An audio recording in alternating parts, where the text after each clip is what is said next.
Chapter 8 New Beginnings and Unforeseen Omens. In the idyllic aftermath of their victory over the dark sorcerer, Silverglade flourished like never before. The once small village had become a beacon of hope, drawing visitors from distant lands eager to hear the tales of Ava and Lyra's heroic deeds. Ava and Lyra, now revered as the village's most beloved heroes, found themselves in the midst of a new chapter filled with teaching, celebration, and the quiet joys of community life. Ava dedicated her days to sharing the knowledge she had gained on their adventures.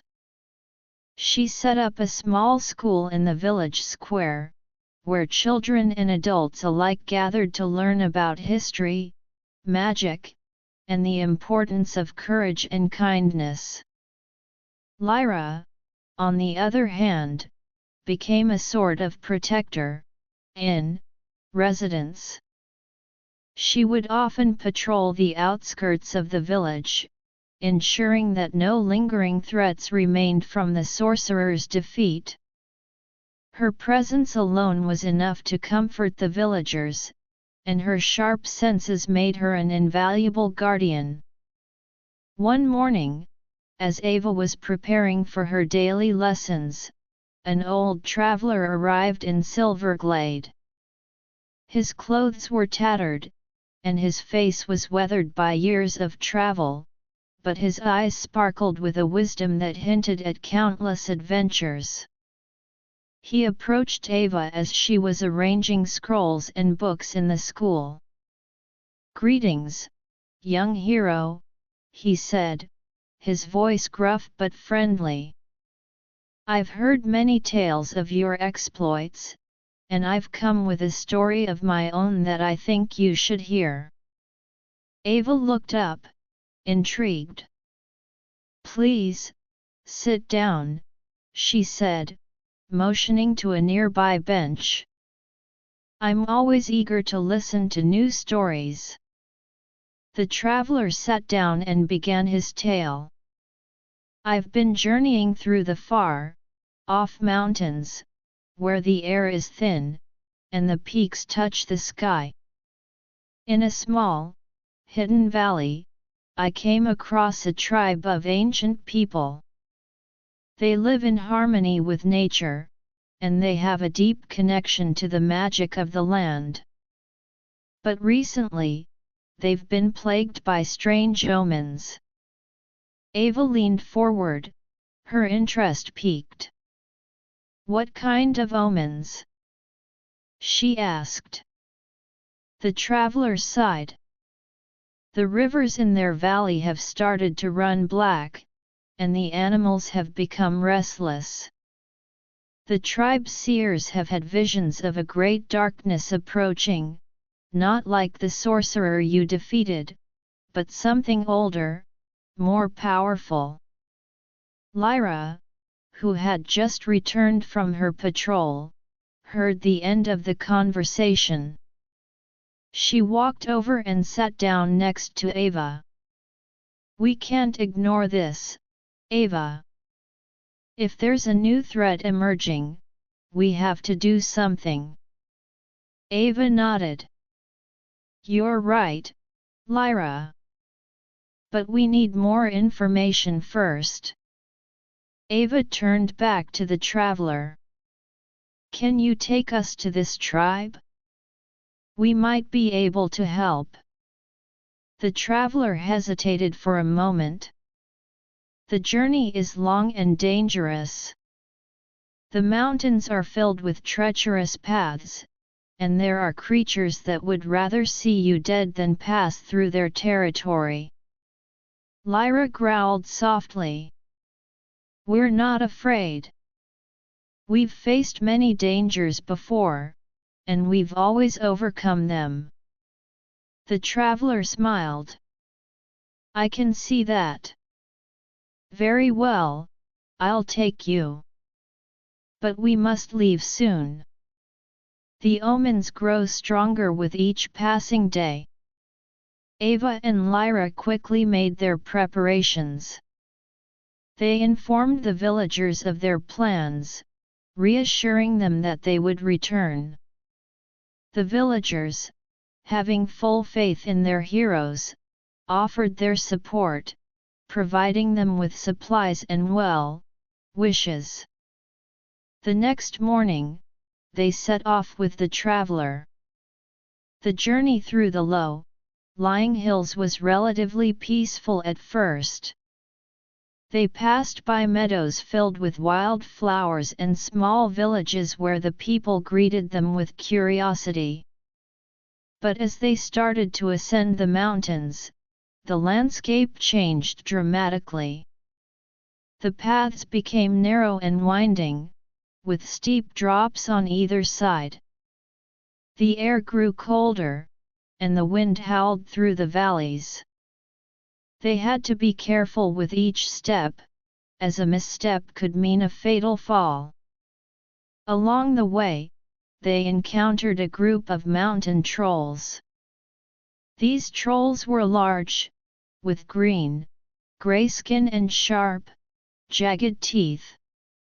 They blocked the path, growling menacingly. Lyra transformed into her werewolf form, her hackles raised. Ava took out the amulet, which still held a faint glow from their previous adventures. The sight of Lyra and the amulet seemed to give the trolls pause. But they were not easily deterred. One of the trolls, larger than the rest, stepped forward. "You not pass. This our land." Ava stepped forward, trying to reason with the troll. "We mean no harm. We're on a quest to help a tribe in the valley. There's a great danger coming, and we need to stop it." The trolls looked at each other, as if considering her words. But then, another troll let out a roar, and they charged. Lyra leaped into action, her claws slashing at the trolls. Ava used the amulet to create a flash of light that temporarily blinded the trolls. The battle was intense. The trolls were strong, but Ava and Lyra fought with a determination born from their previous experiences. Lyra managed to knock down several trolls, while Ava used the amulet to create barriers and shockwaves that kept the remaining trolls at bay.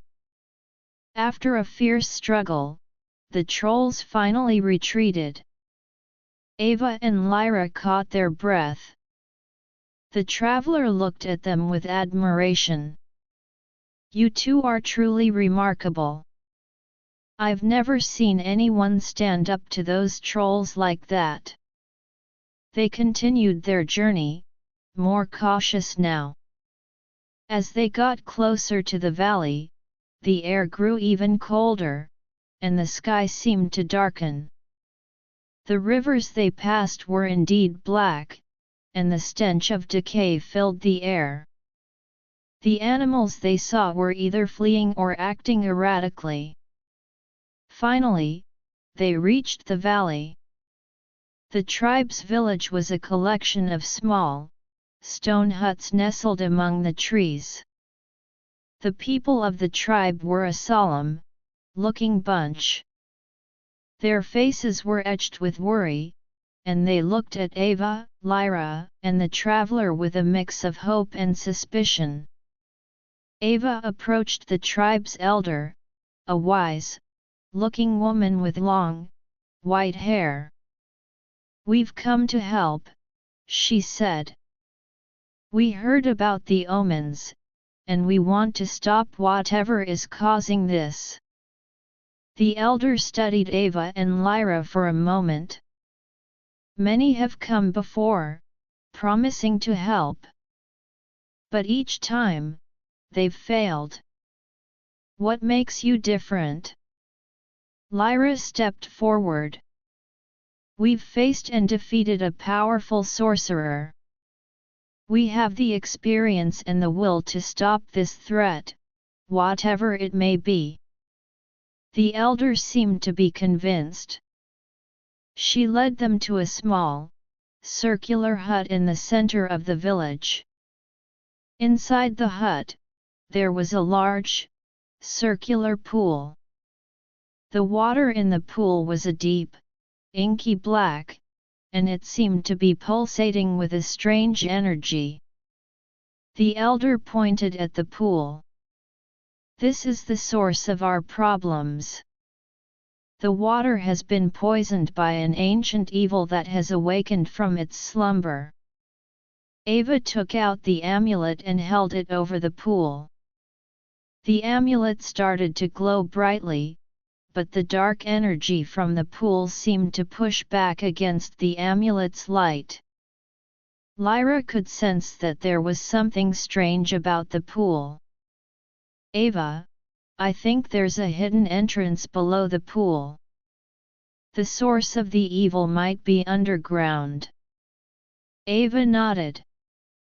"We need to find a way to get down there. But first, we need to purify the water. It's causing too much chaos on the surface." Ava concentrated all her energy on the amulet, using it to channel the power of light. The amulet's glow intensified, and slowly, the black water in the pool started to change. The dark energy fought back, creating waves of black mist that tried to smother the amulet's light. But Ava was determined. She called upon the power of the amulet, drawing on the memories of their past victories and the support of her friends. As Ava worked on purifying the water, Lyra searched the hut for any clues that might help them find a way down to the hidden entrance. She found a small, circular stone in the corner of the hut. When she moved the stone, a hidden lever was revealed. Lyra pulled the lever, and a section of the floor near the pool opened up, revealing a set of stairs that led down into the darkness. Ava, seeing the opening, redoubled her efforts to purify the water. With a final burst of energy, the water in the pool turned clear, and the dark energy seemed to be dispelled. Ava and Lyra looked at each other. "We're one step closer," Ava said. They took a torch from the wall of the hut and descended the stairs. The stairs were narrow and slippery, and the air was thick with a musty smell. As they got to the bottom, they found themselves in a large, underground chamber. The chamber was filled with strange, glowing crystals. In the center of the chamber, there was a large, black, colored sarcophagus. The sarcophagus was pulsating with dark energy, and they could feel that this was the source of the evil. As they approached the sarcophagus, a dark figure emerged from the shadows. It was a wraith, but unlike any they had seen before. This wraith was larger, and its eyes glowed a deep, blood red. "You should not have come," it hissed. "Now, you will face the same fate as those who tried to stop us before." Ava held the amulet high, and Lyra growled, ready to attack. The battle with the wraith was about to begin, and they knew that this would be one of their most difficult challenges yet. But they were determined. They had come too far to be defeated now. With the amulet's power and their unbreakable bond, they were ready to face whatever the wraith had in store for them. The wraith let out a scream and lunged at them. Lyra leaped to meet it, her claws extended. Ava used the amulet to create a shield of light around them. The wraith's attacks were fierce, but they were met with the combined strength of Ava and Lyra. As the battle raged on, Ava noticed that the wraith seemed to be drawing power from the sarcophagus. She knew that they had to destroy the sarcophagus to weaken the wraith. "Lyra, we need to focus on the sarcophagus. That's where it's getting its power," she shouted over the din of the battle. Lyra nodded and made her way towards the sarcophagus. The wraith tried to stop her, but Ava used the amulet to send a blast of light that distracted the wraith. Lyra reached the sarcophagus and began to scratch at it with her claws. Ava continued to fight the wraith, using the amulet to create barriers and attacks. The wraith was powerful, but their combined efforts were starting to take a toll on it. With a final, powerful blow, Lyra managed to crack the sarcophagus. The wraith let out a howl of pain as the power source was damaged. Ava took this opportunity to use the amulet to send a beam of pure, white light towards the wraith. The light hit the wraith, and it began to fade away.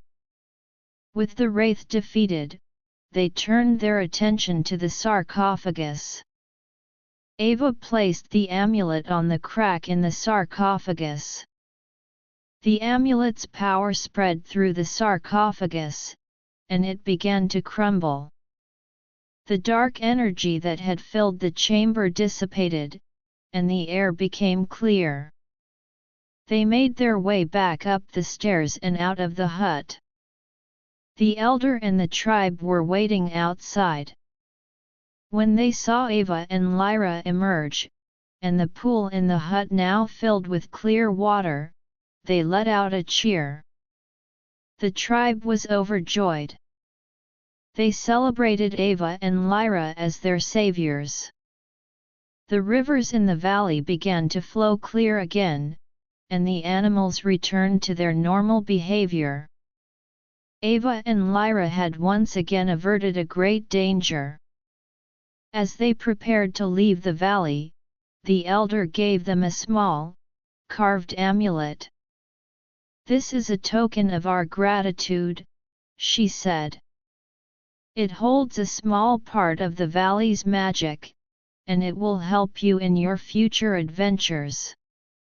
Ava and Lyra thanked the elder and the tribe. They knew that there would always be new challenges waiting for them, but they were ready.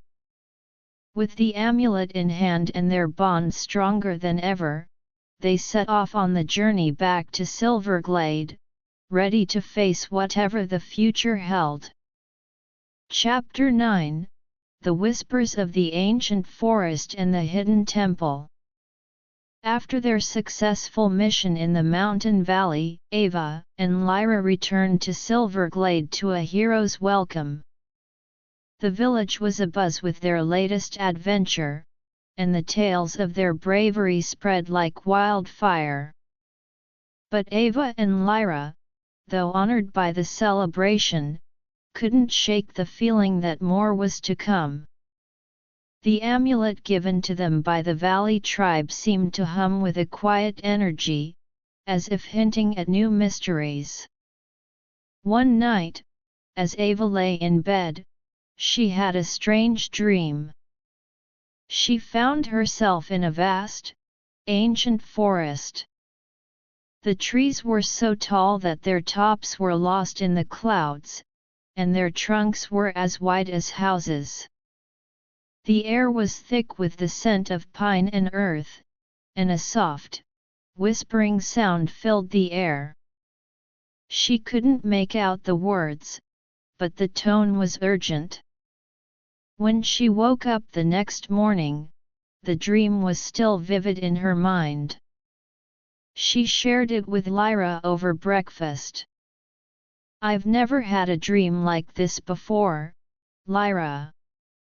It felt so real, and those whispers, they seemed to be trying to tell me something important.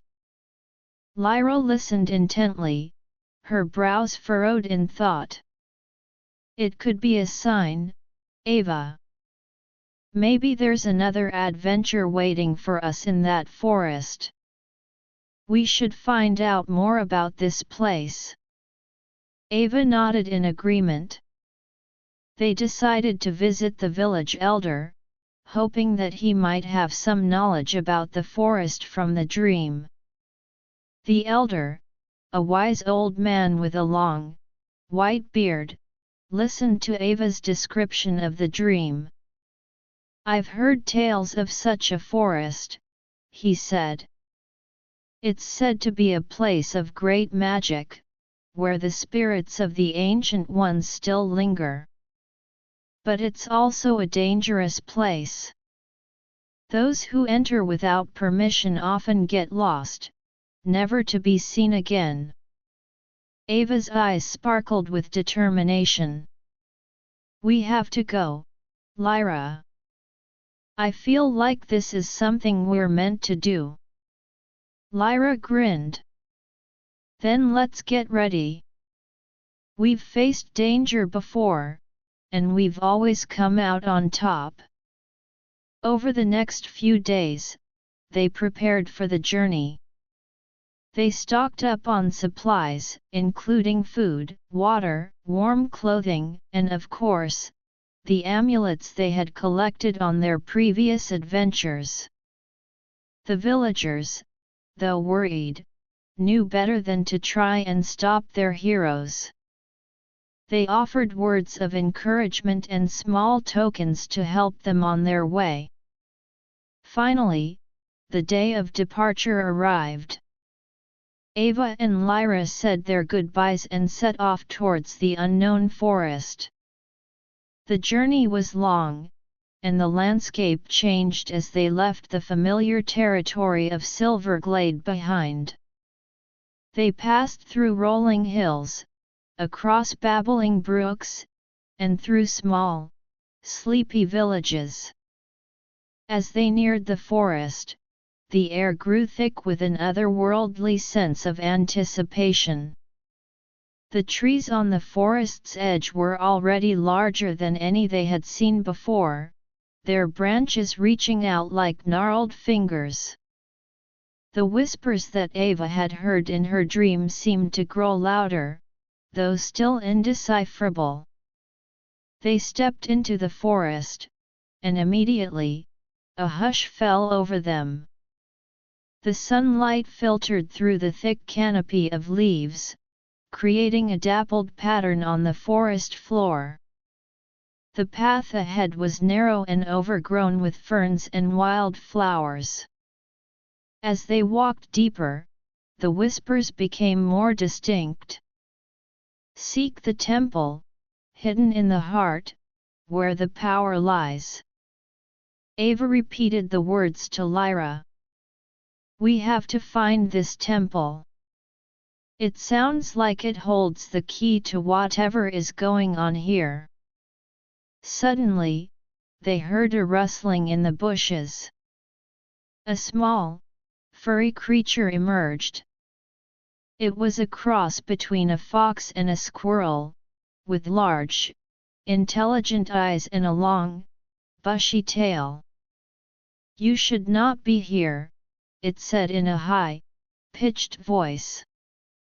"This forest is not for the uninitiated." Ava crouched down to the creature's level. "We mean no harm. We're following the whispers. We need to find the hidden temple." The creature tilted its head to one side, studying them. "The whispers have called you? Perhaps you are different. But the temple is well guarded. There are many challenges you must face." Lyra stepped forward. "We're ready for whatever comes our way. Can you tell us more about these challenges?" The creature nodded. The first challenge is the river of forgetfulness. Its waters can wipe away your memories if you're not careful. Only those with a strong will can cross it. Ava and Lyra thanked the creature, and it scurried away into the underbrush. They continued on their journey, and soon, they heard the sound of rushing water. As they approached the river, they saw that the water was a strange, iridescent color, and it seemed to swirl with a life of its own. Ava took out the amulet from the valley tribe. It began to glow faintly, and she could feel a connection between the amulet and the river. "I think this amulet can help us," she said. She concentrated, using the amulet's power to create a path of solid light across the river. Lyra and Ava stepped onto the light path, their hearts pounding with anticipation. The water below seemed to reach up, trying to touch them, but the light held firm. As they made their way across, Ava could feel the pull of the river, a strange sensation that made her head spin. But she focused on the amulet and the thought of their mission. Finally, they reached the other side, and the light path disappeared behind them. They continued walking, and soon, they came across a clearing. In the center of the clearing, there was a large, stone statue of a warrior. The statue's eyes were closed, but as they approached, they snapped open, glowing a bright blue. "You must prove your worth to pass," the statue said in a deep, booming voice. "Answer this riddle: I am not alive, but I grow. I don't have lungs, but I need air. I don't have a mouth, but water kills me. What am I?" Ava thought for a moment, her mind racing. "Fire," she said. The statue's eyes dimmed, and it stepped aside, allowing them to pass. They pressed on, and as they walked, the forest seemed to grow darker. The trees were now so close together that their branches formed a thick, almost impenetrable canopy. The whispers grew louder, and Ava could sense that they were getting closer to the temple. Suddenly, a group of shadowy figures emerged from the trees. These figures were not fully formed, more like wisps of darkness with glowing red eyes. They surrounded Ava and Lyra, their cold presence sending shivers down their spines. Lyra transformed into her werewolf form, her growl echoing through the forest. Ava held up the amulet, and it began to glow brightly, casting a warm light that pushed back the shadows. The shadowy figures hissed and lunged at them, but Lyra's claws and Ava's amulet powered light kept them at bay. Ava focused on the amulet, calling upon its power to create a blast of light that dispersed the shadowy figures. With a final screech, the figures disappeared into the forest. As they continued, they came across a large, stone door. The door was inscribed with strange symbols that Ava had never seen before. She took out the amulet, and as she did, the symbols began to glow, and the door slowly creaked open. Beyond the door, there was a long, narrow corridor. The walls of the corridor were lined with torches that flared to life as they entered. At the end of the corridor, there was a large, circular chamber.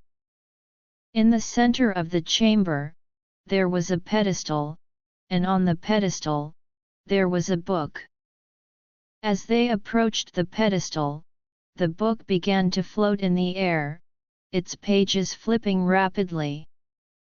Suddenly, the book stopped, and a beam of light shot out from it, hitting Ava.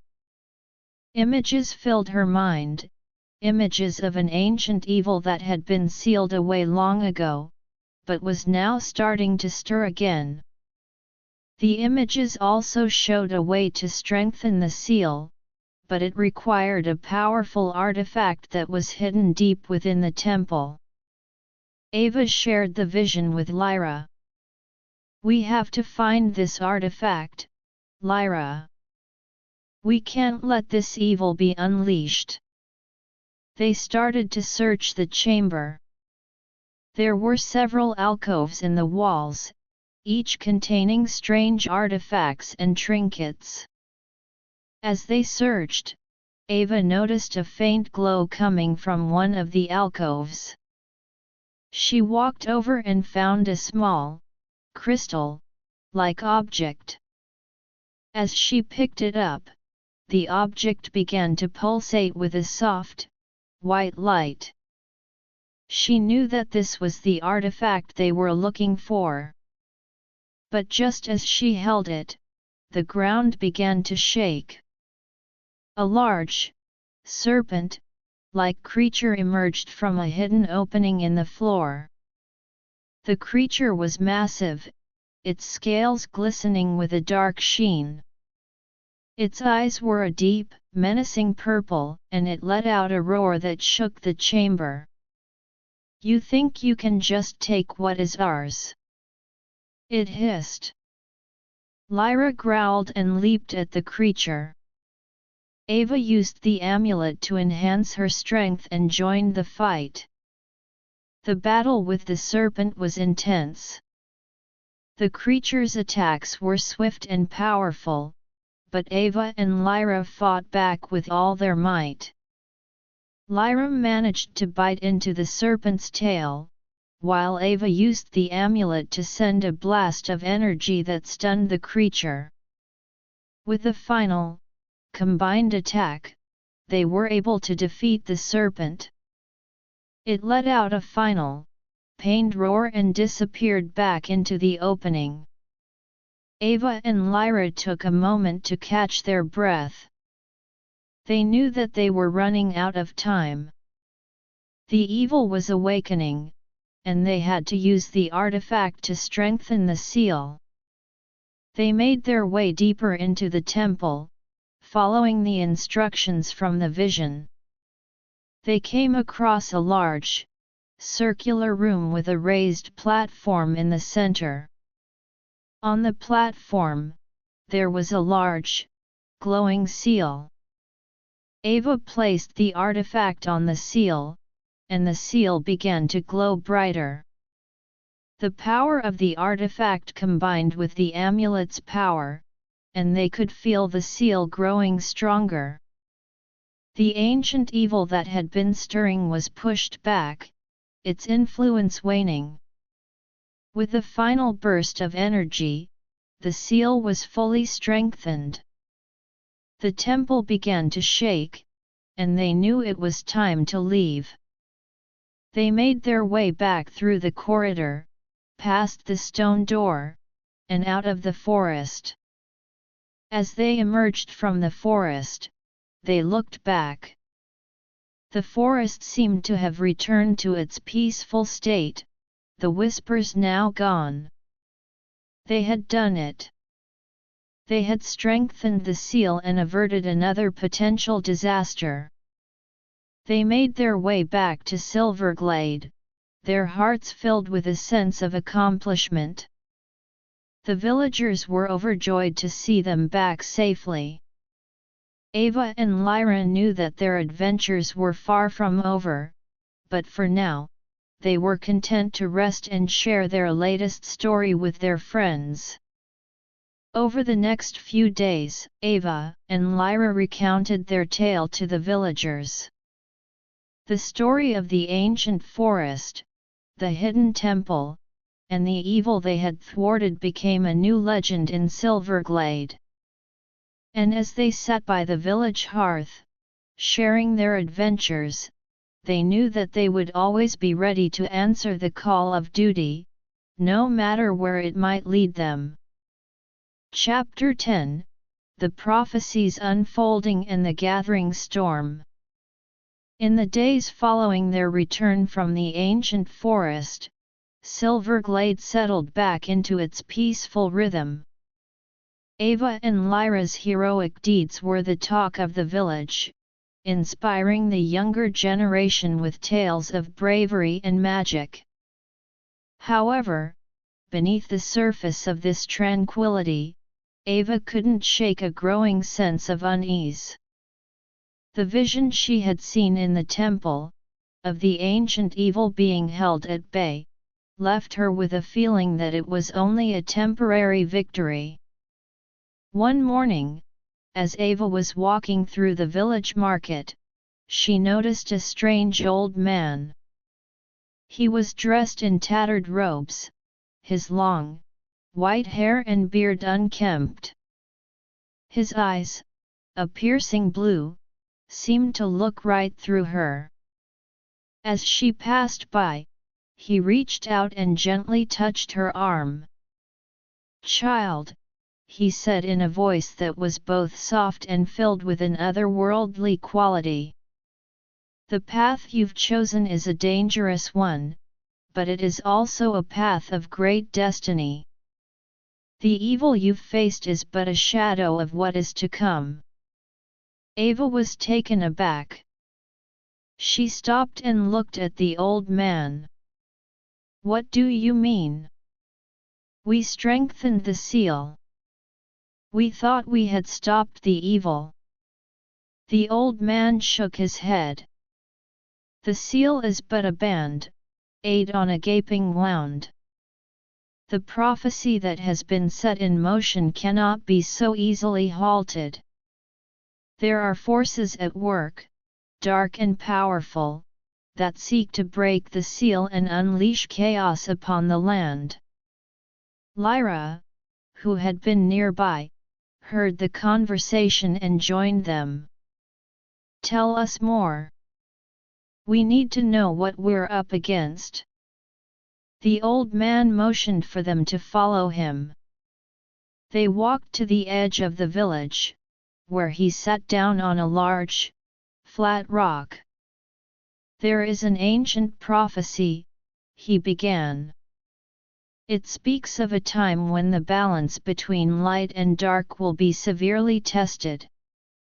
A great evil, long forgotten, will rise again. And only a hero, or a group of heroes, with the pure heart and the power of the ancient amulets, can stop it." Ava thought of the amulets they had collected on their adventures. "But we have the amulets. We've used them to face many challenges. Why isn't that enough?" The old man sighed. "The amulets are powerful, but the evil that is coming is of a different magnitude. It has been gathering strength in the shadows for centuries. The forces that seek to free it are not just the remnants of the ancient evil you've already faced, but new enemies, ones that will stop at nothing to achieve their goal." Ava and Lyra listened intently, their minds racing. "What can we do?" Ava asked. The old man looked at them. "You must gather allies. There are others in the land who have the power and the will to fight. Seek them out. And you must also learn more about the prophecy. There are ancient tomes in the libraries of the great cities that might hold the answers you seek." Ava and Lyra thanked the old man. They knew that they had a difficult task ahead of them. They immediately started to make plans.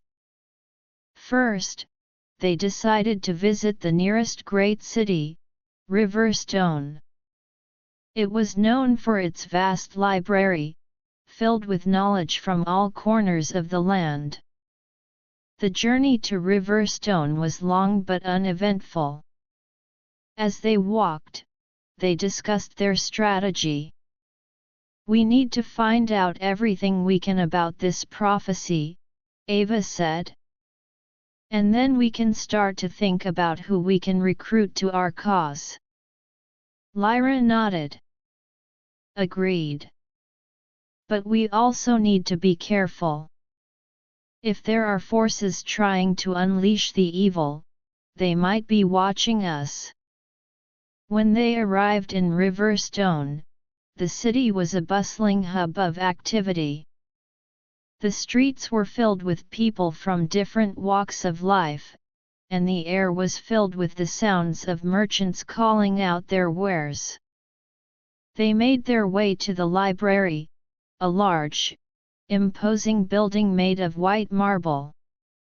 Inside the library, the air was filled with the smell of old parchment and polished wood. Rows and rows of shelves towered above them, filled with books of all shapes and sizes. They approached the librarian, a middle-aged woman with glasses perched on the end of her nose.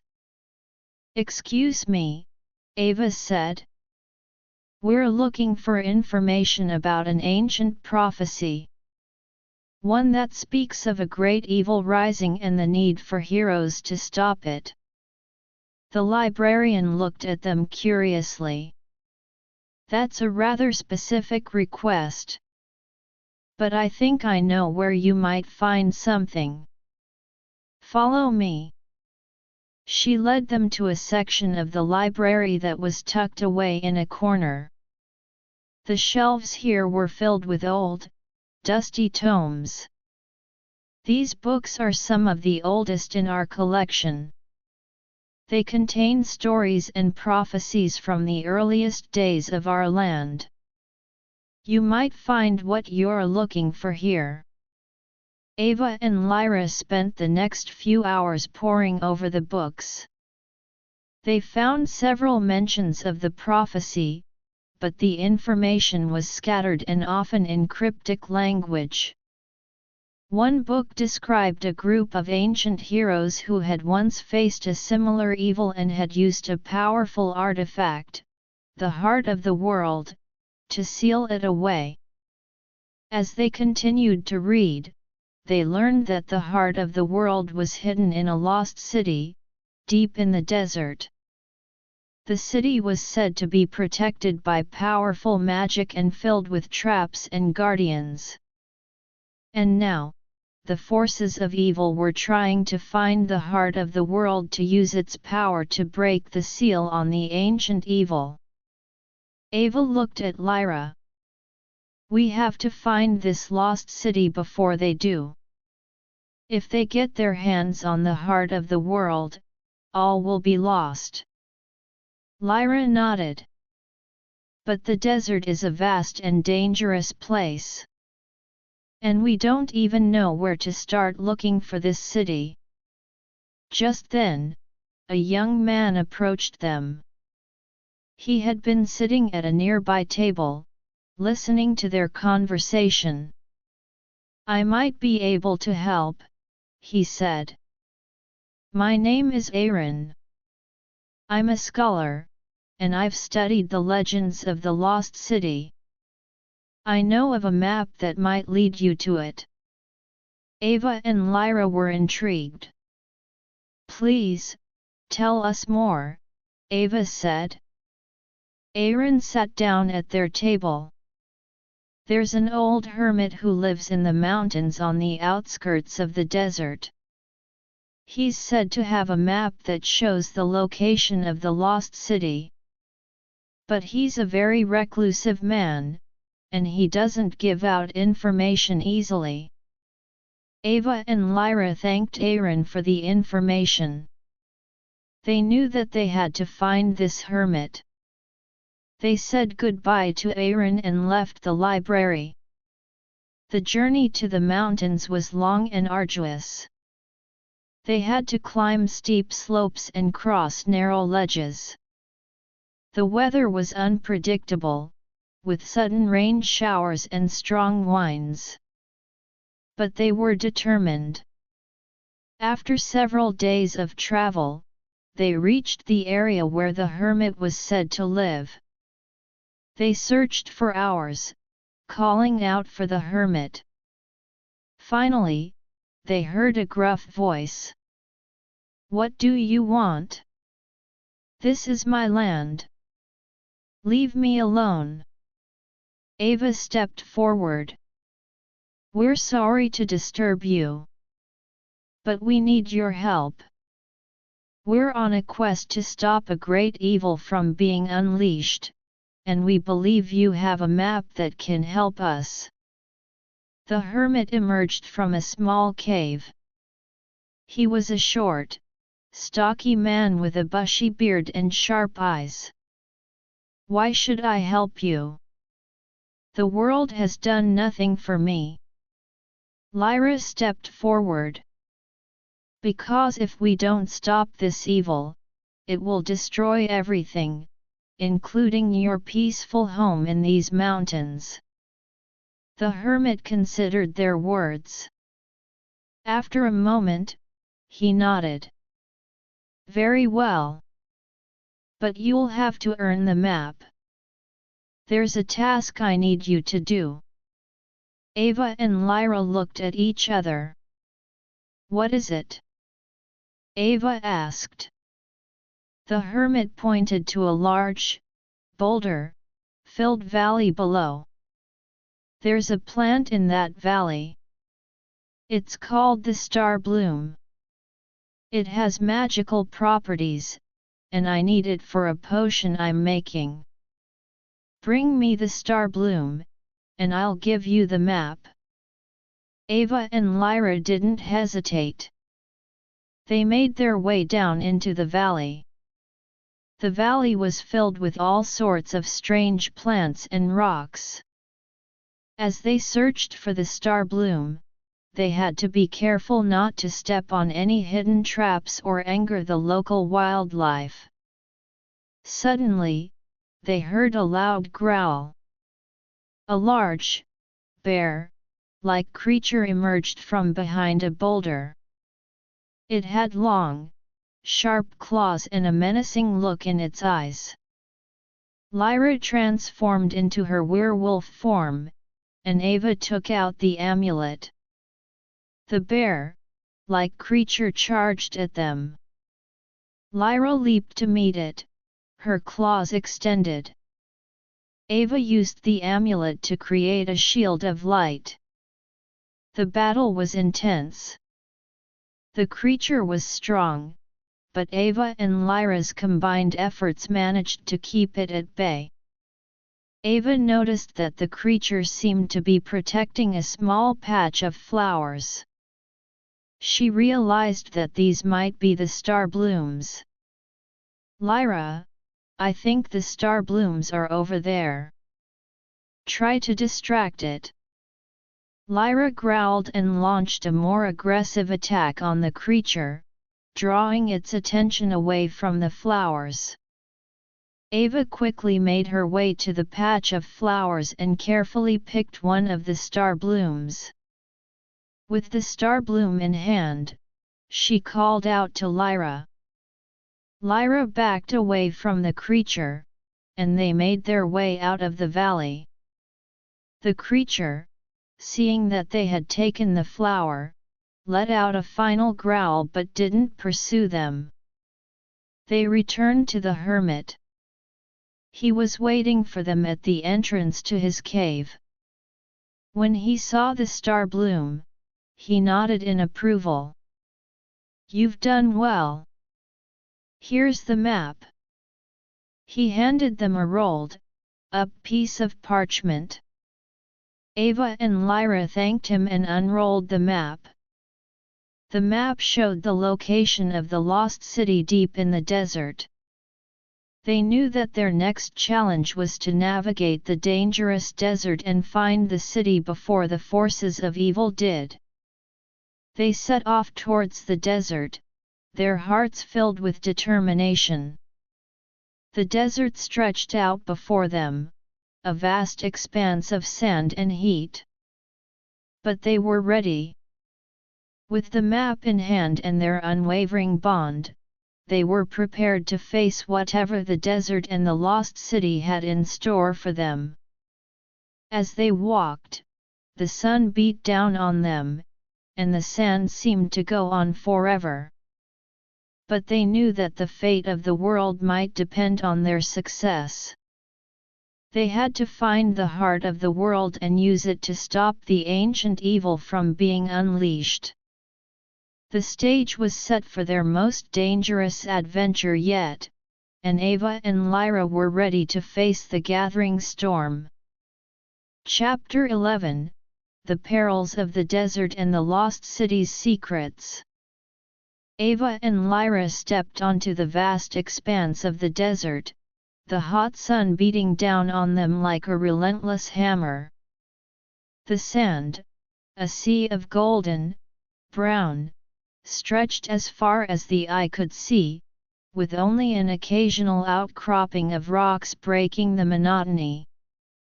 The map the hermit had given them was clutched tightly in Ava's hand, its edges already starting to curl from the dry heat. The desert wind, a warm and gritty blast, whipped around them, carrying with it the faint scent of ancient secrets. Lyra, in her human form, squinted against the sun's glare. "We need to find some shade soon, Ava, or we'll be roasted alive out here."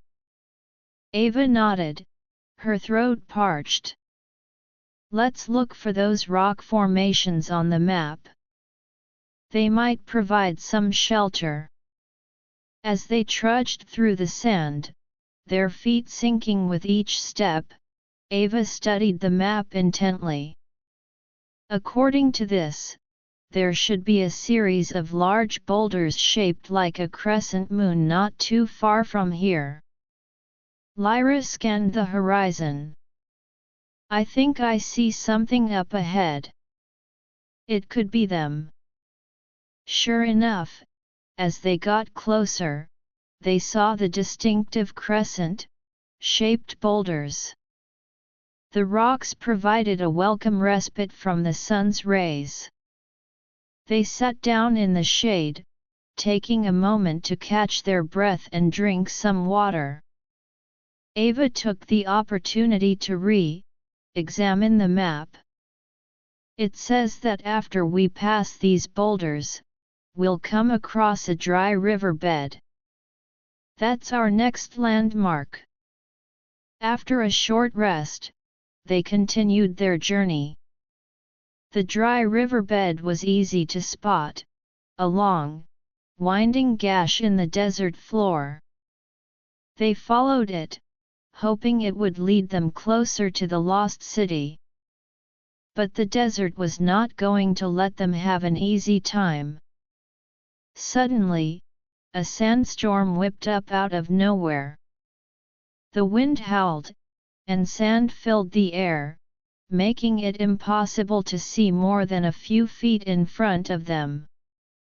Ava grabbed Lyra's hand. "We have to find shelter, fast." Lyra nodded, her eyes wide with the effort of trying to see through the storm. They stumbled through the sand, the force of the wind pushing against them. Just when they thought they were lost, they saw a large rock formation looming in the distance. They made a dash for it, and to their relief, found a small cave hidden behind the rocks. They huddled inside the cave, waiting for the sandstorm to pass. The sandstorm raged on for what seemed like hours. Ava and Lyra sat in the darkness, listening to the howling wind and the pelting of sand against the cave entrance. "I hope the map is still okay," Ava said, her voice a bit shaky. Lyra put a reassuring hand on her shoulder. "We'll get through this, Ava. We always do. Finally, the sandstorm subsided. They emerged from the cave to find the desert transformed. The sand dunes had shifted, and the landscape looked different. But Ava was determined. She took out the map, which was a bit sandy but still legible. We're still on track.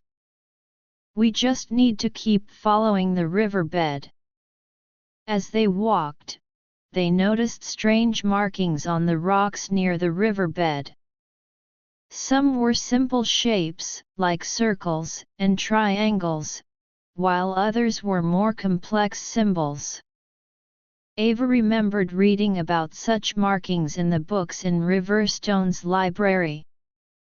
These could be signs left by the ancient people who built the lost city. They might be guiding us. Lyra nodded.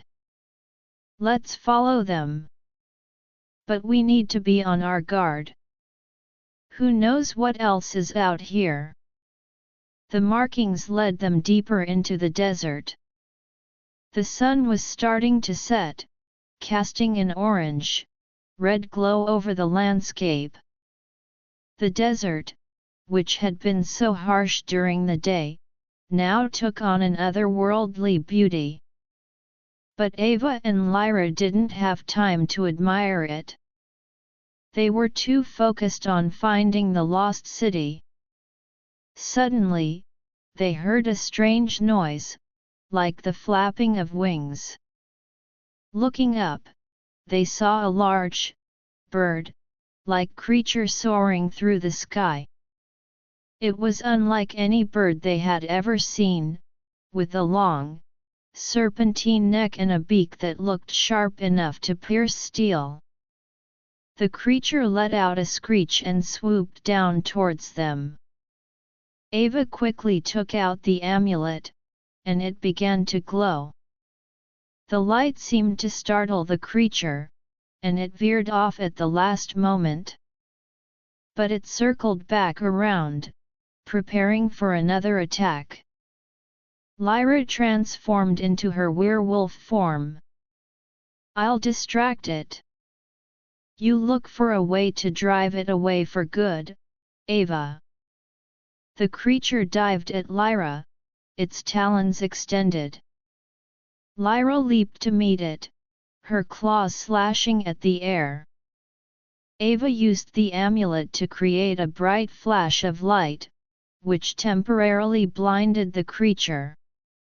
Taking advantage of the creature's disorientation, Ava focused all her energy on the amulet. She sent a powerful blast of energy towards the creature. The blast hit the creature, and it let out a pained screech. It flew away, disappearing into the distance. Ava and Lyra let out a sigh of relief. That was close, Lyra said, transforming back into her human form. Ava nodded. We need to keep moving. The lost city can't be far now. As the night fell, the desert temperature dropped rapidly. Ava and Lyra huddled together for warmth, using their cloaks to shield themselves from the cold. They decided to rest for a few hours, but set a watch in case any more dangers lurked in the darkness. Ava took the first watch. As she sat there, looking out into the night, she thought about the lost city and what they might find there. The prophecy weighed heavily on her mind. She knew that the heart of the world was their only hope of stopping the ancient evil. After a few hours, Lyra took over the watch, and Ava drifted off to sleep. She had strange dreams, filled with images of the lost city, the heart of the world, and the ancient evil rising.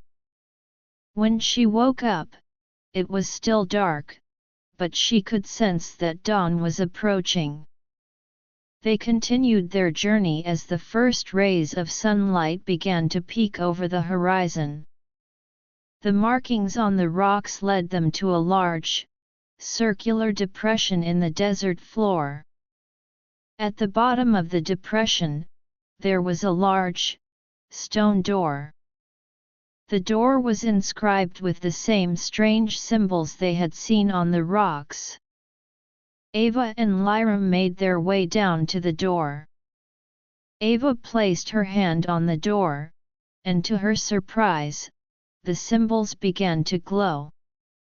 The door slowly creaked open, revealing a long, dark passageway. They took out their torches and entered the passageway. The passageway was narrow and damp, with water dripping from the ceiling. The air was thick with the smell of must and age. As they walked, they could hear strange sounds, like whispers and moans. Lyra growled softly. "I don't like this, Ava. There's something not right here." Ava nodded. "Stay on your guard. We don't know what's waiting for us." Suddenly, a group of small, shadowy figures emerged from the darkness. These figures were no bigger than children, but their eyes glowed with a menacing red light.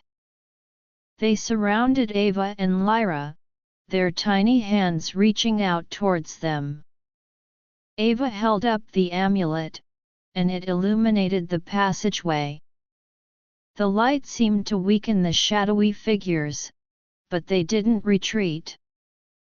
Lyra lashed out at them with her claws, but the figures were quick, dodging her attacks. Ava noticed that the figures seemed to be afraid of the amulet's light.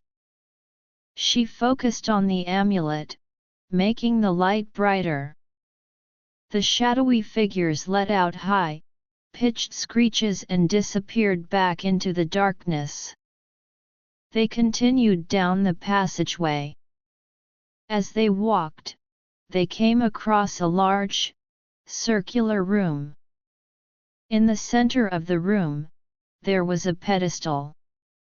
On the pedestal, there was a map of the lost city.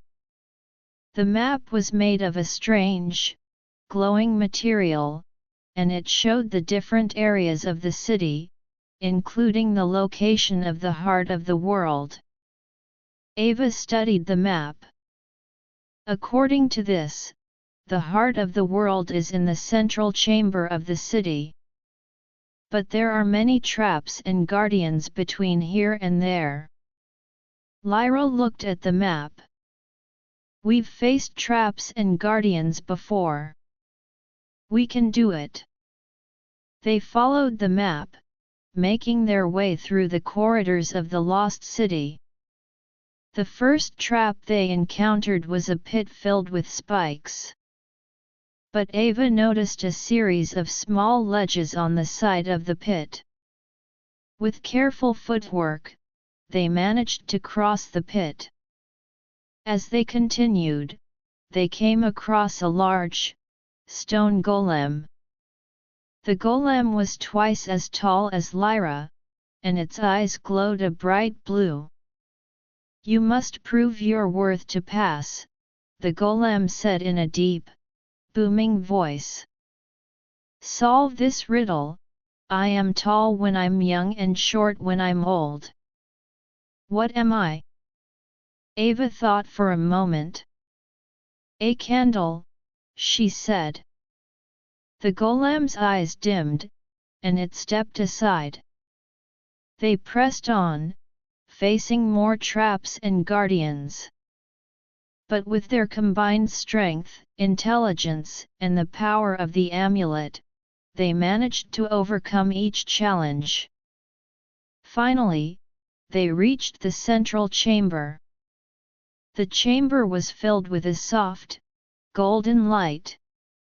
In the center of the chamber, on a raised platform, there was a large, crystal-like object. It was pulsating with a powerful energy, and Ava knew that this was the heart of the world. As they approached the heart of the world, a figure emerged from the shadows. It was a sorcerer, but not like any they had faced before. His robes were black as night, and his eyes glowed with a purple, black light. "You think you can just waltz in here and take the heart of the world? It's mine for the taking. I will use it to free the ancient evil and rule the world." Ava stepped forward. "You'll have to go through us first. We're not going to let you unleash that evil." The sorcerer laughed. "You two are no match for me. But I'll enjoy watching you try." With that, the sorcerer raised his hands, and a wave of dark magic shot towards them. Ava quickly used the amulet to create a shield, and Lyra leaped at the sorcerer. The battle for the heart of the world had begun, and Ava and Lyra knew that they had to win at all costs. Chapter 12: The Battle for the Heart of the World and the Prophecy's Fulfillment. The sorcerer's dark magic crashed against Ava's amulet, created shield, sending a shower of sparks and a shockwave through the central chamber. Lyra, in mid-leap, was caught in the blast but managed to land safely. She quickly regained her footing and lunged at the sorcerer, her claws extended. The sorcerer, however, was prepared. He waved his hand, and a wall of darkness rose up, blocking Lyra's path. Lyra growled in frustration and tried to break through the wall with her claws, but it was as solid as stone. Ava, seeing Lyra's struggle, focused all her energy on the amulet. She sent a beam of bright, white light towards the wall of darkness. The light sliced through the darkness, causing it to dissipate. Lyra wasted no time and charged at the sorcerer once again. The sorcerer countered by summoning a horde of shadowy minions. These minions, small and fast, moving, swarmed towards Ava and Lyra. Ava used the amulet to create a ring of fire around them, keeping the minions at bay.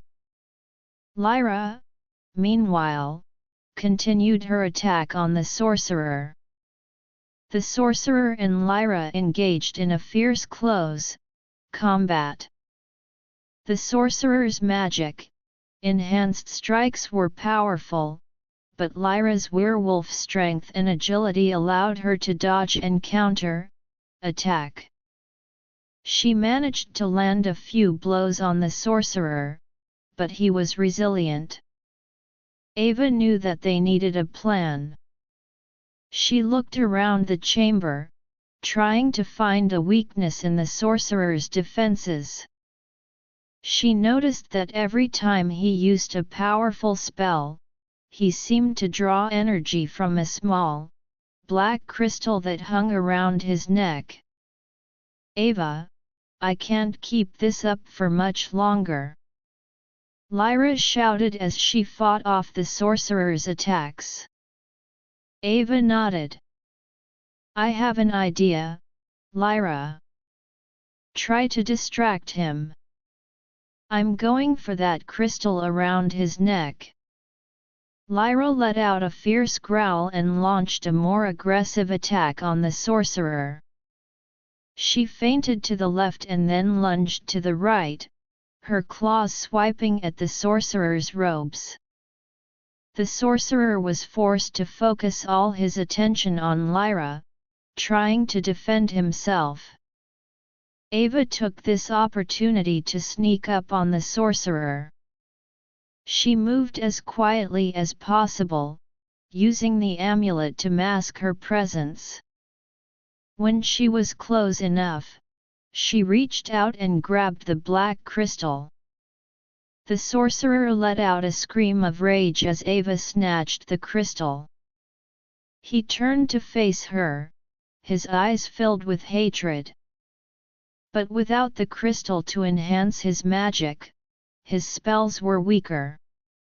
Ava crushed the crystal in her hand, and a wave of energy rippled through the chamber. The sorcerer's power waned, and Lyra was able to land a final, powerful blow. The sorcerer fell to the ground, defeated. Ava and Lyra took a moment to catch their breath. With the sorcerer out of the way, they turned their attention to the heart of the world. The crystal, like object, continued to pulsate with a powerful energy. Ava approached it cautiously. "I think this is it, Lyra. This is what we've been searching for." As Ava reached out to take the heart of the world, a voice echoed through the chamber. It was a voice that seemed to come from everywhere and nowhere at the same time. "Before you take the heart of the world, you must understand its power. It is not just a weapon against the ancient evil, but also a responsibility.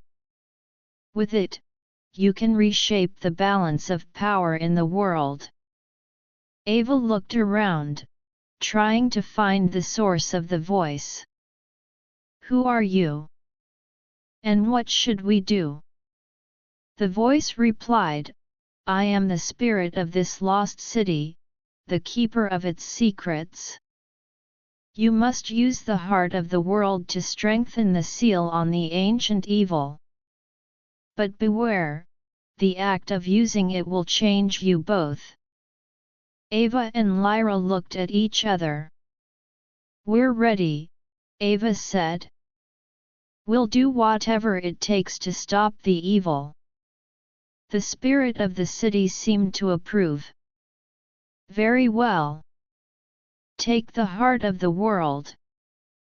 But remember, the power you wield must be used with wisdom and compassion." Ava picked up the heart of the world. As she did, a surge of energy coursed through her body. She could feel the power of the artifact, a power that was both terrifying and exhilarating. Lyra, too, felt a change. Her werewolf senses became even sharper, and she could feel a new strength within her. They left the central chamber and made their way out of the lost city. The journey back through the desert was much easier than the journey in. The sun was shining, and there were no more sandstorms or strange creatures to hinder their progress. When they emerged from the desert, they made their way back to the place where the ancient evil was sealed. The seal was still holding, but it was weakening. Ava held the heart of the world over the seal, and with Lyra's support, she began to channel the artifact's power. The heart of the world glowed brightly, and a beam of energy shot down onto the seal. The seal started to repair itself, growing stronger with each passing moment. The ancient evil, sensing the threat, tried to break free, sending waves of dark magic against the strengthening seal. Ava and Lyra held their ground. They focused all their energy, using the power of the heart of the world and their own determination to keep the evil at bay. The battle between the light of the heart of the world and the dark magic of the ancient evil raged on. As they fought, Ava could feel the prophecy starting to unfold. The events that had led them to this moment, all the challenges they had faced, were coming to a head. She knew that their success or failure here would determine the fate of the world. Lyra, too, was fully committed. Her werewolf form was filled with a new, enhanced power, and she used it to add her strength to Ava's efforts. The combined power of Ava, Lyra, and the heart of the world was too much for the ancient evil. Slowly but surely, the seal was fully restored. The dark magic of the ancient evil was pushed back, and the seal once again held firm. The land around them seemed to sigh in relief, as if a great weight had been lifted. Ava and Lyra, exhausted but victorious, fell to their knees. They had done it. They had fulfilled the prophecy and saved the world from the ancient evil. The news of their victory spread far and wide. People from all over the land came to hear the tale of Ava and Lyra, the heroes who had saved the world. Silverglade, their home village, celebrated for days. There were feasts, music, and dancing in the streets. Ava and Lyra, however, knew that their journey was not truly over. The heart of the world, though it had served its purpose in strengthening the seal, still held a great power. They decided to keep it safe, hidden away in a place where it could not be misused. As the days turned into weeks, Ava and Lyra continued to live in Silverglade. They spent their time teaching the villagers about the importance of courage, friendship, and the use of power for good. They also trained the younger generation, preparing them in case another threat ever emerged. One day, as they were walking through the village, Ava looked at Lyra. "We've come a long way, haven't we?" Lyra smiled. "Yes, we have. And I'm glad we did it together." The bond between Ava and Lyra was stronger than ever. They had faced countless challenges, overcome impossible odds, and in the process, they had become legends.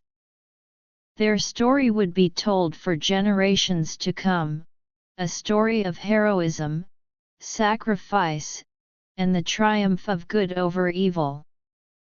And as they looked out at the village, their home, they knew that they would always be ready to protect it and the world from any future threats. Chapter 13 – The Aftermath and the Stirrings of a New Threat. In the idyllic aftermath of their great victory, Silverglade thrived like never before. The village, once a simple settlement, had transformed into a place of pilgrimage for those seeking inspiration from Ava and Lyra's heroic deeds. The air was filled with the laughter of children, the sounds of music from the bards' performances, and the smell of freshly baked bread from the village ovens. Ava and Lyra, now revered as the village's greatest heroes, found themselves in a new role, that of mentors and protectors. Ava spent her days teaching the young villagers about history, magic, and the importance of using one's abilities for the greater good. She used the knowledge she had gained on her adventures, along with the wisdom passed down from the ancient texts, to inspire the next generation. Lyra, on the other hand, focused on training the villagers in combat skills. Her werewolf strength and agility made her an excellent teacher, and the villagers were eager to learn from her. She taught them how to defend themselves against various threats, both magical and mundane. One sunny morning, as Ava was in the middle of a history lesson, a messenger arrived in Silverglade. He was a young man, his clothes travel, worn, and his face lined with exhaustion. He approached Ava, who was sitting under a large oak tree with a group of children. "Greetings, Hero Ava," the messenger said, bowing respectfully. "I come from the far-off town of Mistfall.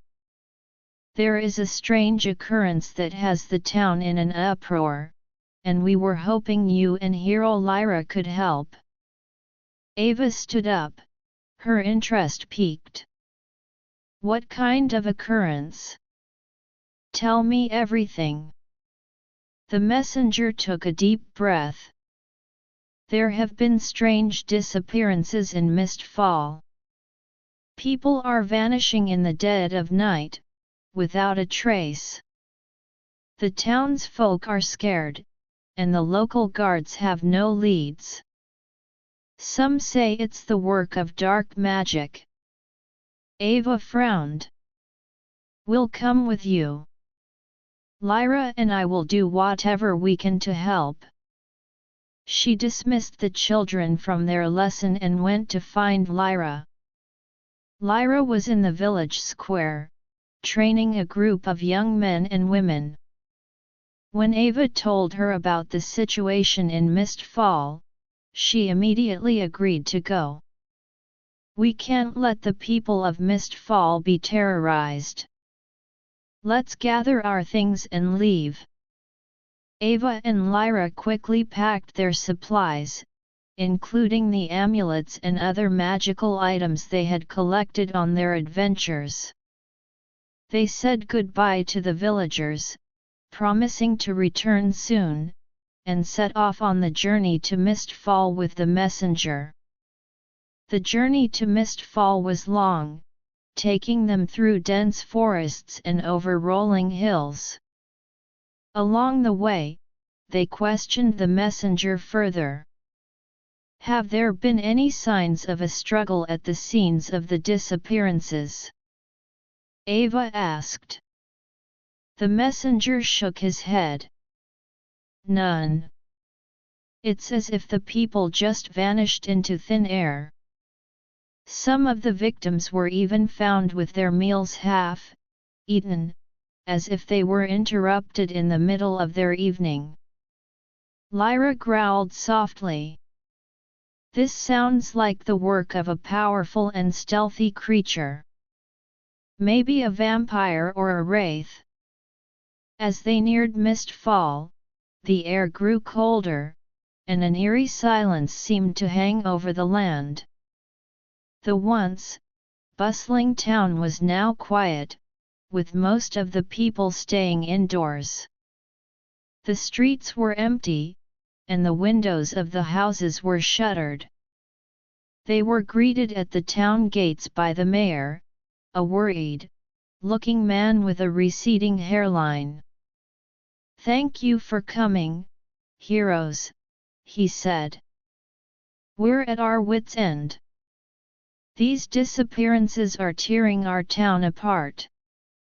Ava nodded. "We'll do our best to find out what's going on. Can you show us the places where the disappearances have occurred?" The mayor led them to a series of houses on the outskirts of the town. Each house had a similar story. The residents had been there one moment and gone the next. Ava and Lyra searched the houses, looking for any signs of magic or a struggle. In one of the houses, Ava noticed a faint, black residue on the floor. She bent down and examined it closely. "This looks like dark magic residue. But it's different from any I've seen before." Lyra sniffed the air. "I can smell a strange, musty odor. It's not a normal smell. It could be the scent of the creature responsible." They continued their investigation, talking to the few remaining residents who were brave enough to come out. One old woman told them that she had seen a shadowy figure lurking around the town on the nights of the disappearances. The figure was tall and thin, and it seemed to move without making a sound. Ava and Lyra decided to set a trap. They chose one of the empty houses and set up a series of magical wards and traps. They then hid inside, waiting for the creature to show up. As night fell, the town grew even quieter. Ava and Lyra waited in the darkness, their senses on high alert. Suddenly, they heard a soft scratching sound at the door. Ava motioned for Lyra to stay quiet. The door slowly creaked open, and a shadowy figure entered the house. It was exactly as the old woman had described, tall, thin, and moving with an otherworldly grace. As the figure stepped further into the room, the magical traps were triggered. A net made of enchanted ropes dropped from the ceiling, entangling the figure. Lyra leaped out of her hiding place, ready to attack. But to their surprise, the figure let out a high-pitched scream, and the ropes began to dissolve. The figure turned to face them, and they saw that it was not a creature at all, but a young girl. Her eyes were wide with fear, and she was trembling. "Please, don't hurt me," she pleaded. Ava stepped forward. "Who are you? And why are you causing these disappearances?" The girl sniffled. "I'm not causing them. I'm trying to stop them. I'm a witch, and I've been tracking the real culprit. It's a dark sorcerer who has been using a powerful spell to kidnap people. He's using their life force to power his dark magic." Ava and Lyra were taken aback. "Why didn't you tell the townspeople?" Lyra asked. The girl looked down. "They're afraid of me. They think all witches are evil. I knew I had to stop the sorcerer on my own, but I couldn't do it. That's why I was searching these houses, looking for clues." Ava sighed. "We believe you. But we need to work together to stop this sorcerer. Do you know where he is?" The girl nodded. "I've tracked him to an old, abandoned tower on the edge of the forest. But he's very powerful. He has many dark minions guarding him." Ava and Lyra looked at each other. "We've faced powerful sorcerers before. We can do this. But we need your help, too." The girl smiled. "I'll do whatever I can. My name is Lyra, by the way."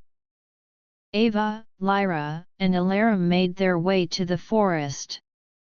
As they approached the tower, they could feel the dark magic emanating from it. The air was thick with a sense of foreboding, and the trees around the tower seemed to be withered and blackened. They crept towards the tower, careful not to alert the guards. Lyra used her witchcraft to create a distraction, sending a flock of birds flying towards the tower from the opposite direction. The guards, distracted by the noise, didn't notice Ava, Lyra, and Lyra slipping past them. They entered the tower through a small, hidden door at the back. The tower was dark and filled with cobwebs.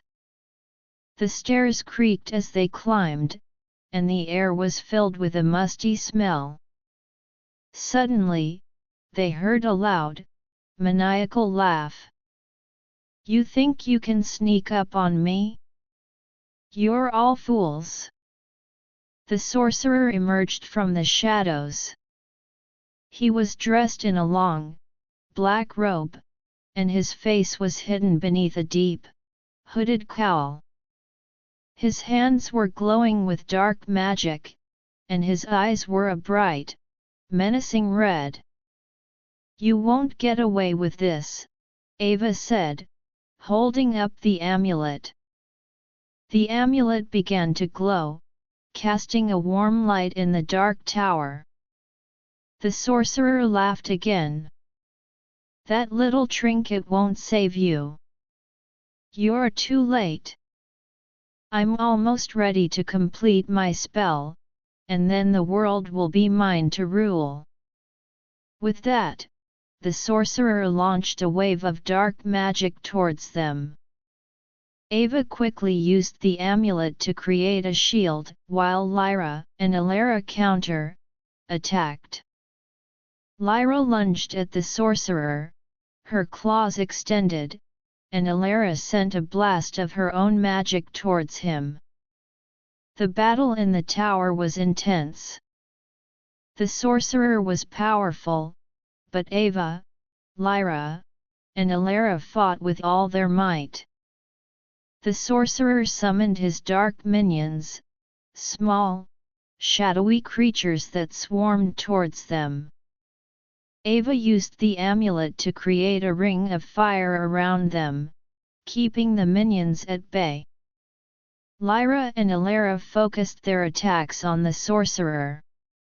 Lyra tried to break the sorcerer's concentration by casting a spell that made his vision blurry, while Lyra continued to attack him physically. The sorcerer, however, was not easily defeated. He managed to break through Ava's shield and sent a powerful blast of dark magic towards them. The blast knocked Lyra and Lyra to the ground. Ava knew they had to do something drastic. She remembered the power of the heart of the world, and though it was safely hidden away, she could still feel its connection. She focused all her energy, channeling the power of the amulet and the memories of the heart of the world's strength. Ava sent a beam of pure, white light towards the sorcerer. The light was so intense that it filled the entire tower. The sorcerer let out a scream of pain as the light hit him. His dark minions were also affected, disappearing in a puff of smoke. With a final burst of energy, Ava pushed the light further, breaking the sorcerer's dark magic. The sorcerer fell to the ground, defeated. Ava, Lyra, and Lyra took a moment to catch their breath. They searched the tower and found the people who had been kidnapped. They were weak but alive. Ava, Lyra, and Lyra freed them and helped them back to Mistfall. The people of Mistfall were overjoyed. They celebrated Ava, Lyra, and Lyra as their saviors. Lyra, who had been feared before, was now welcomed with open arms. As Ava and Lyra prepared to leave Mistfall, Lyra asked if she could come with them. "I want to learn from you," she said. "I want to use my magic for good, like you do." Ava and Lyra smiled. "Of course, Lyra. You're welcome to come with us. We can always use another brave and powerful ally." With Lyra in tow, Ava and Lyra made their way back to Silverglade.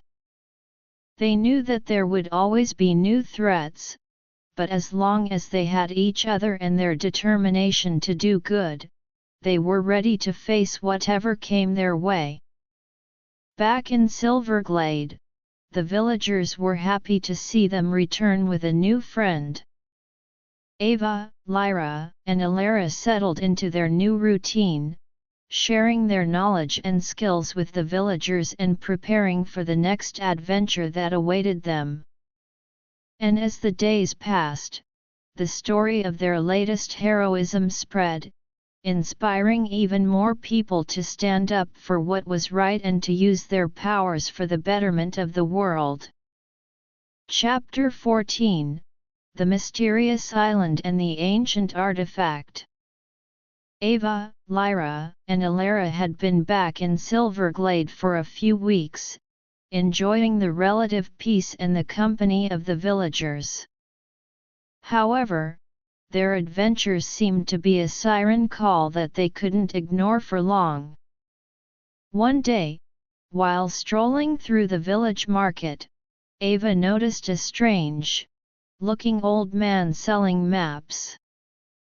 His stall was filled with maps of all shapes and sizes, some rolled up and tied with twine, others spread out for display.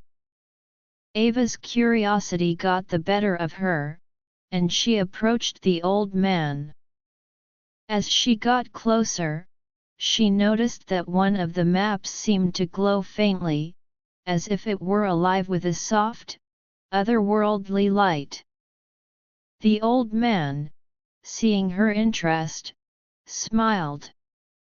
"Ah, you have an eye for the extraordinary, young lady. This map is no ordinary one. It leads to a mysterious island, a place filled with ancient secrets and powerful artifacts." Ava was intrigued. She called Lyra and Lyra over, who had been looking at some trinkets nearby. "Look at this," Ava said, pointing to the glowing map. "The old man says it leads to a mysterious island with ancient secrets." Lyra raised an eyebrow. "Another adventure? Well, it's been a while since we've faced some real challenges." Lyra's eyes sparkled with excitement. This could be an amazing opportunity to learn more about magic and ancient civilizations. Ava turned to the old man. "How much for the map?" The old man stroked his long, white beard. "This map is not for sale, at least not for gold or silver. But if you can do me a favor, it's yours." Ava nodded. "What do you need us to do?" The old man explained that he had lost his most precious possession, a magical compass that could never lose its way. It had been stolen by a group of bandits who were hiding in a nearby forest. "If you can retrieve my compass, the map is yours," he said. Ava, Lyra, and Lyra didn't hesitate. They set off for the forest immediately. The forest was thick and dense, filled with tall trees that blocked out most of the sunlight. They had to be careful as they walked, as the underbrush was filled with thorns and hidden roots. After a while, they heard the sound of laughter and loud voices. Crouching low, they crept towards the source of the noise. They soon came across a small clearing where a group of bandits were sitting around a campfire, drinking and laughing. And there, on a log beside one of the bandits, was the magical compass.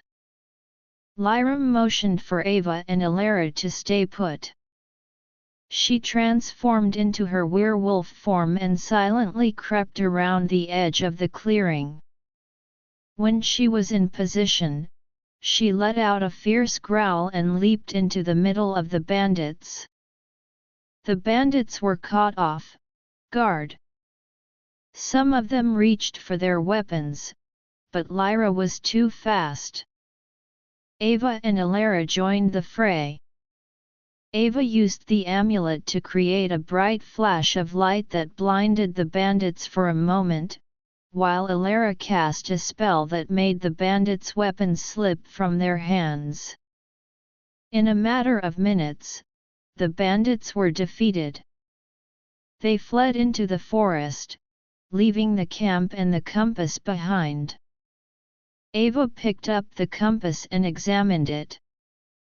It was a beautiful, ornate object, with a needle that spun wildly, as if eager to lead them somewhere. They made their way back to the village and presented the compass to the old man. The old man was overjoyed. "You've done it. Here, take the map." He handed Ava the glowing map. Ava unrolled it, and they saw that it showed the location of a small island in the middle of a vast, uncharted sea. Without wasting any time, they began to prepare for the journey. They gathered supplies, including food, water, and warm clothing. They also made sure to bring their magical items, knowing that they might face all sorts of challenges on the mysterious island. The villagers, hearing of their plans, offered their help. They built a small, sturdy boat for them and gave them some advice on how to navigate the sea. With everything in place, Ava, Lyra, and Lyra set off on their new adventure. The journey across the sea was long and sometimes treacherous. They faced strong winds, high waves, and even a brief encounter with a school of strange, glowing fish that seemed to be trying to push their boat off course. But with Ava's navigation skills, Lyra's strength at the oars, and Lyra's magic to calm the waters when needed, they managed to keep going. Finally, after several days at sea, they saw the island on the horizon. It was a strange looking place, with tall, jagged cliffs rising out of the sea. The island was covered in a thick layer of mist, and they could see the tops of ancient, gnarled trees through the haze. As they got closer, they noticed a small, natural harbor on the side of the island. They steered the boat towards the harbor and tied it up to a large, wooden post. The air on the island was thick with a sense of mystery. The trees were unlike any they had seen before, with bark that was a deep purple color and leaves that shimmered like silver. They started to explore the island, following a narrow path that seemed to lead into the heart of the forest. As they walked, they heard strange, melodious sounds, as if the forest itself was singing. Lyra, being a witch, could sense the magic in the air. "There's a very old and powerful magic at work here," she said.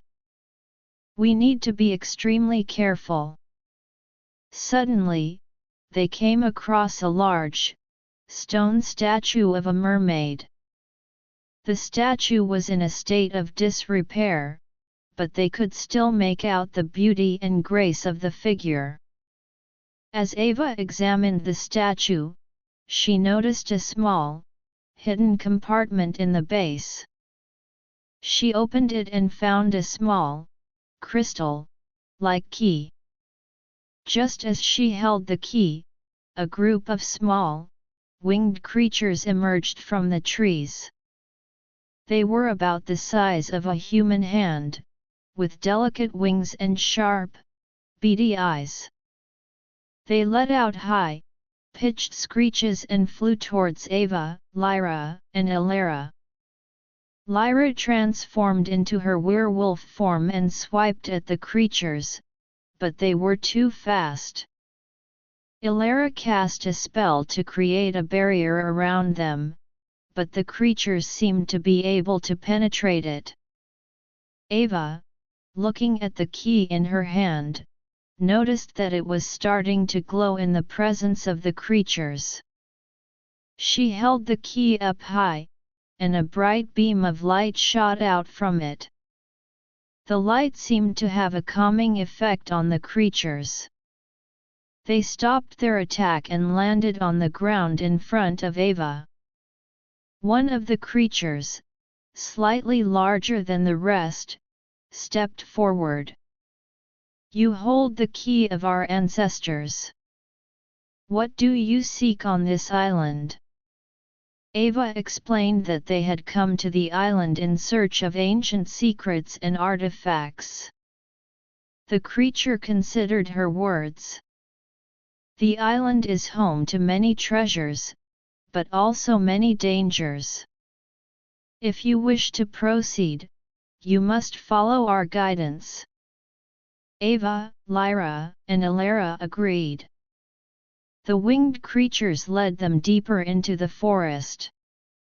Along the way, they passed by strange, glowing plants and heard the sounds of hidden waterfalls. The forest seemed to be alive with magic, and they could feel their senses heightening. After a long walk, they came across a large, ancient temple. The temple was made of a strange, black, colored stone, and its doors were carved with intricate symbols. The winged creatures motioned for them to use the key. Ava inserted the key into a small hole in the door, and the doors slowly creaked open. Inside the temple, the air was filled with a soft, blue light. The walls were lined with shelves filled with ancient scrolls and artifacts. As they explored the temple, they found a large, golden tablet. The tablet was inscribed with a language that none of them could read at first. But Lyra, using her knowledge of ancient magic, cast a spell that allowed them to decipher the words. The tablet told the story of an ancient civilization that had once lived on the island. The civilization had been destroyed by a great, natural disaster, but before it was lost, they had hidden a powerful artifact, the Orb of Balance. The orb was said to have the power to restore harmony to any land that was in chaos. Ava, Lyra, and Lyra knew that they had to find the Orb of Balance.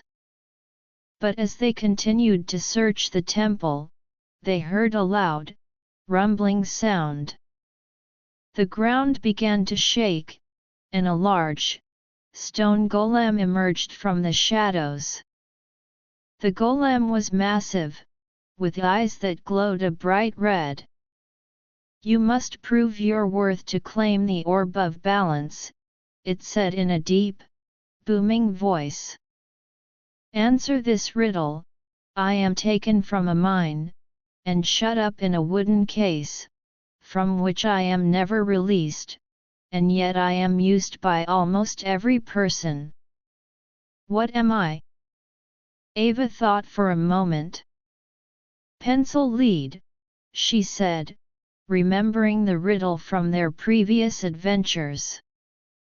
The golem's eyes dimmed, and it stepped aside. They continued their search and, after a while, found a hidden door behind one of the shelves. Behind the door, there was a small, circular room. And in the center of the room, on a pedestal, was the Orb of Balance. The orb was a beautiful, spherical object, glowing with a soft, multicolored light. As Ava reached out to take it, a wave of energy washed over her. She could feel the power of the orb, a power that was both gentle and incredibly strong. But just as she held the orb, a dark figure emerged from the shadows. It was a sorcerer, and his eyes were filled with greed. "Give me the orb," he demanded. It's mine for the taking. Ava stepped back. You can't have it. This orb is meant to bring balance, not to be used for your evil purposes. The sorcerer laughed. You think you can stop me? You're just a bunch of amateurs. With that, he launched a wave of dark magic towards them. Ava quickly used the amulet to create a shield, while Lyra and Lyra counter-attacked.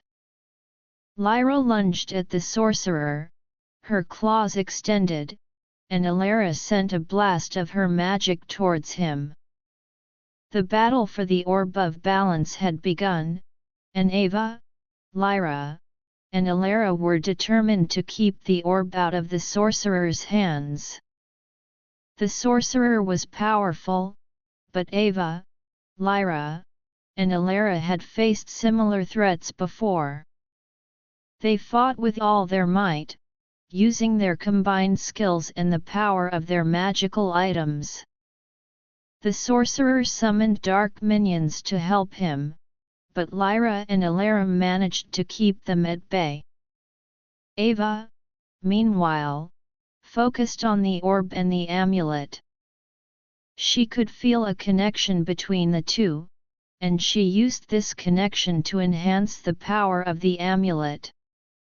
With a final, powerful blast of light, she sent the sorcerer flying. The sorcerer hit the wall of the temple and disappeared in a puff of dark smoke. Ava, Lyra, and Lyra took a moment to catch their breath. They had done it. They had retrieved the orb of balance. They knew that this powerful artifact could be used to help many people, and they were excited to see what the future held with this new, found power. With the orb safely in their possession, they made their way out of the temple. The winged creatures were waiting for them outside. They thanked the creatures for their help, and the creatures wished them well on their journey home. Ava, Lyra, and Lyra made their way back to the boat and set sail for Silverglade. As they sailed away from the mysterious island, they looked back at it, filled with a sense of accomplishment. They knew that their adventures were far from over, but they were ready to face whatever new challenges came their way, armed with the power of the orb of balance and their unbreakable bond. Epilogue: The Legacy and the Ever-Enduring Adventure. Ava, Lyra, and Lyra returned to Silverglade with the orb of balance, greeted by a jubilant village. The news of their discovery had spread like wildfire, and the villagers gathered to celebrate their hero's latest triumph. The orb of balance, held aloft by Ava, glowed softly, casting a warm, multicolored light over the crowd. The village elder stepped forward, his eyes filled with pride and reverence. You three have once again shown the true spirit of heroism. The orb of balance is a powerful artifact, and with it, we can bring harmony and prosperity to our land. Over the next few days, Ava, Lyra, and Lyra began to study the orb of balance in earnest. Lyra, with her deep knowledge of magic, delved into ancient tomes to understand the orb's full potential. Lyra, ever the protector, stood guard over the orb, ensuring its safety from any would-be thieves. And Ava, using her wisdom and experience, began to plan how they could use the orb to help not only Silverglade but the surrounding lands as well. One of the first tasks they set out to do was to use the orb of balance to heal the land. There were areas near Silverglade that had been damaged by previous battles and dark magic. Ava, Lyra, and Lyra took the orb to these places. As Ava held the orb, its power radiated outwards, seeping into the ground. The once barren soil began to sprout with new life. Flowers bloomed, and trees that had been withered and blackened regained their vitality. The neighboring villages, seeing the transformation in Silverglade, sent messengers asking for help. Ava, Lyra, and Lyra, with the consent of the Silverglade villagers, decided to take the orb of balance to these villages. They traveled from one settlement to another, using the orb to restore balance and harmony. Rivers that had run dry were filled with clear, fresh water, and the air, which had been thick with the stench of decay in some places, became clean and invigorating. As their fame spread, so did the envy of some dark-hearted individuals. A group of sorcerers, driven by greed and a desire for power, formed a plot to steal the orb of balance. They sent spies to keep an eye on Ava, Lyra, and Lyra's movements. One night, as the three heroes were resting in an inn during their travels, the sorcerers launched their attack. The inn was surrounded by a dark mist, and strange, shadowy figures emerged from the fog. Lyra, who was the first to sense the danger, woke Ava and Lyra. "We're under attack," she growled. Ava quickly grabbed the orb of balance, and Lyra readied her spells. The shadowy figures, which turned out to be dark minions created by the sorcerers, charged at them. Lyra transformed into her werewolf form and leaped into the fray. Her claws tore through the minions, but there seemed to be an endless supply of them. Lyra cast spells of light and protection. She created barriers to keep the minions at bay and sent bolts of energy to disperse them. Ava, meanwhile, used the power of the orb of balance.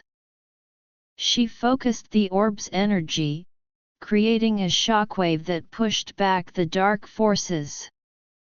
The battle was intense, but Ava, Lyra, and Lyra were not going to be easily defeated. As the fight raged on, Ava noticed a faint glow coming from one of the minions. It was different from the others, and she realized that it was a spy, a sorcerer in disguise.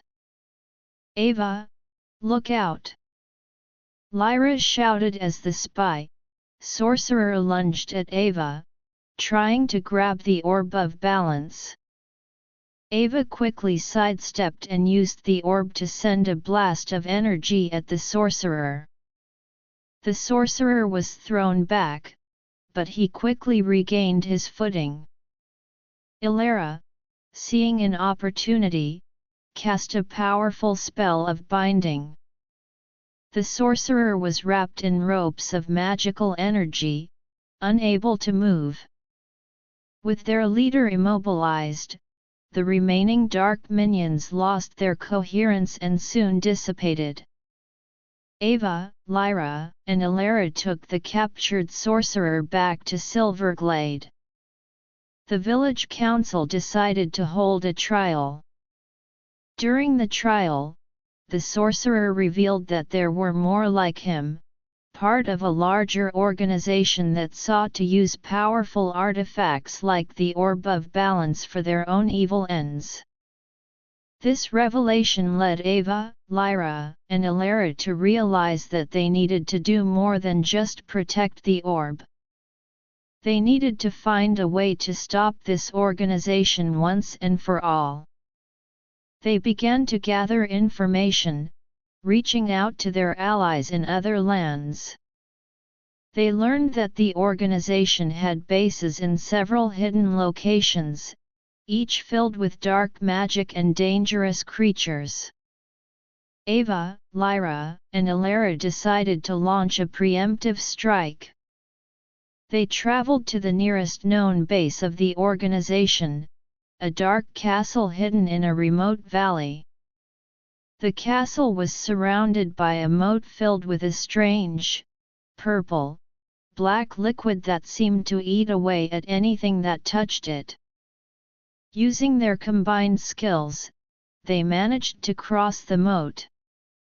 Lyra cast a spell to freeze the liquid in a small area, allowing Lyra to create a bridge of ice with her strength.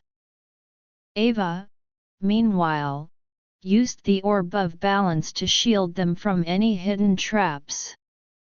As they entered the castle, they were met with a series of challenges. There were enchanted doors that could only be opened by solving complex riddles, and corridors filled with traps. But Ava, Lyra, and Lyra worked together seamlessly. Ava used her intelligence to solve the riddles, Lyra's strength to break through barriers, and Lyra's magic to disarm the traps. In the heart of the castle, they found the leader of the organization, a powerful sorceress. She was sitting on a throne made of dark crystal, and her eyes glowed with a malevolent light. "You think you can just waltz in here and destroy my plans?" she sneered. Ava stepped forward. "Your reign of evil ends here. We're not going to let you use the power of the orb of balance for your own gain." The sorceress laughed. "You're too late. I've already found a way to break the orb's power and use it for myself." With that, she launched a powerful spell towards them. Ava quickly used the orb of balance to create a shield.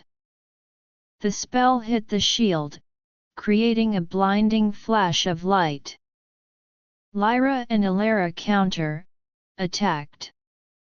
Lyra charged at the sorceress, her claws extended, and Lyra sent a series of powerful spells.